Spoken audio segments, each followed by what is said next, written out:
Um resgate dramático. Terminaram na última sexta-feira as buscas pelas 4 crianças indígenas que estavam perdidas na Amazônia colombiana. Elas sobreviveram a um acidente de avião no início de maio e passaram 40 dias na mata fechada. Foram encontradas desnutridas, mas estão fora de perigo. Militares e indígenas se embrenharam na floresta numa expedição que foi acompanhada pelos colombianos com um misto de angústia e esperança. O repórter Carlos Delanoy foi a Bogotá e a São José del Guaviare, conversou com parentes das crianças e também com o comando da operação. Agora o país está aflito com o destino de outro personagem, Wilson. O cachorro que encontrou o grupo desapareceu na selva.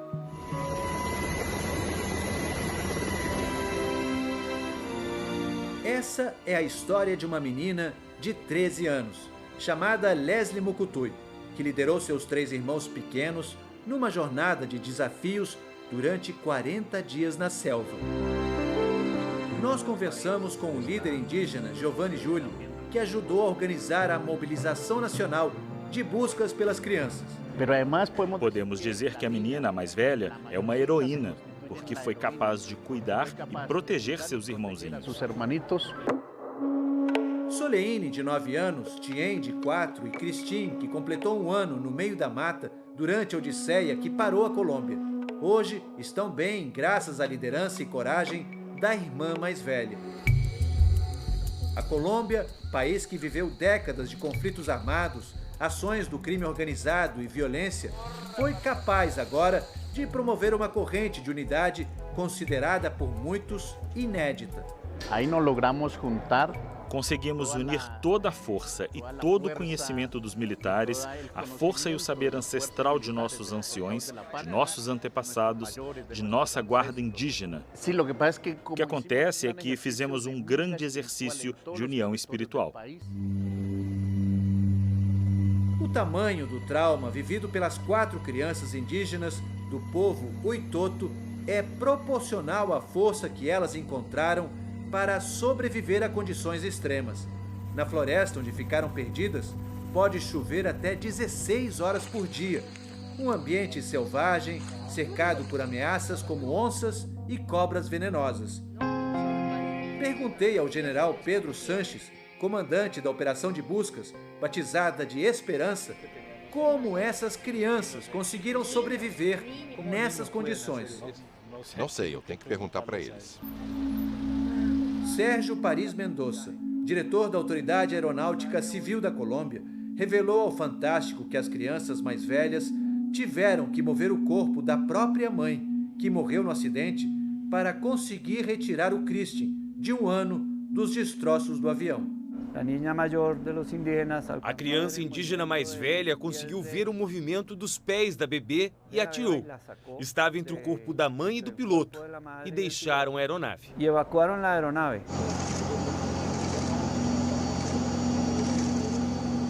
As 4 crianças chegaram aqui no Hospital Militar de Bogotá desnutridas e desidratadas. Mas, segundo os médicos, o quadro delas em geral é bom. Devem permanecer aqui durante 2 ou 3 semanas.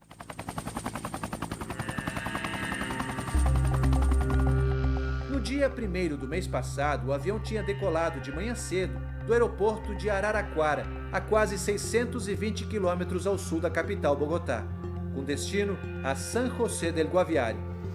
A bordo, os 4 irmãos, a mãe deles, o ativista indígena Herman Mendoza Hernandes e o piloto Hernando Múrcia Morales. 35 minutos depois, o piloto avisou ao controle aéreo. Tem um motor no mínimo, vou procurar um campo. Às 7:45, o controle aéreo registrou a última manobra do avião. Faltavam 175 quilômetros até o destino. Segundo as investigações preliminares, o avião estava a 50 metros do solo quando atingiu árvores e caiu. A aeronave só viria a ser encontrada 15 dias depois, assim como os corpos dos 3 adultos. As crianças tinham desaparecido. Infelizmente, a cadeira onde a mãe estava se desprende com o impacto e cai contra o corpo do piloto. A cadeira de trás, onde estavam as crianças, está absolutamente intacta. Não se desprendeu. Hoje, o pai das crianças contou que a mãe delas ainda ficou viva por alguns dias após a queda. A menina me contou que a mãe esteve 4 dias viva. Antes de morrer, a mãe lhes disse: "Vão embora." 2 dias depois da localização, o presidente colombiano Gustavo Petro chegou a anunciar que as crianças estavam vivas. Depois voltou atrás. Era alarme falso. A Operação Esperança mobilizou mais de 200 militares e indígenas. Só a partir do dia 23 é que as primeiras pistas das crianças começaram a ser encontradas. Fraldas, a tampa de uma mamadeira, uma tesoura, a própria mamadeira, um maracujá mordido e a 5 quilômetros do local do acidente, pegadas de criança. Na semana passada, mais pegadas foram encontradas. Também na semana passada, em entrevista ao Fantástico, o avô das crianças disse que a mais velha sabia se alimentar na floresta. Ela conhece frutas silvestres, os tubérculos, o abil, o ingá. Ela sabe tudo. Ontem, o general Pedro Sanches disse que, inicialmente, elas comeram 3 quilos de farinha de mandioca que havia no avião e depois sobreviveram à base de frutas silvestres. Nas buscas, os resgatistas chegaram a usar mensagens gravadas pela avó.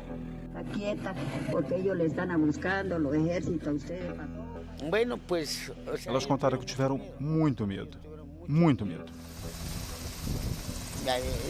Escutavam helicópteros, escutavam as buscas, escutavam os áudios enviados pela minha irmã. À noite, os resgatistas tentaram iluminar a mata, na esperança de que as crianças vissem que o socorro estava por perto. Na quinta-feira passada, as Forças Armadas informaram que um dos cães farejadores, treinados para busca e resgate, tinha se perdido na selva. Wilson desapareceu no dia 18 de maio. Reapareceu por 2 vezes, mas não atendeu aos nossos comandos.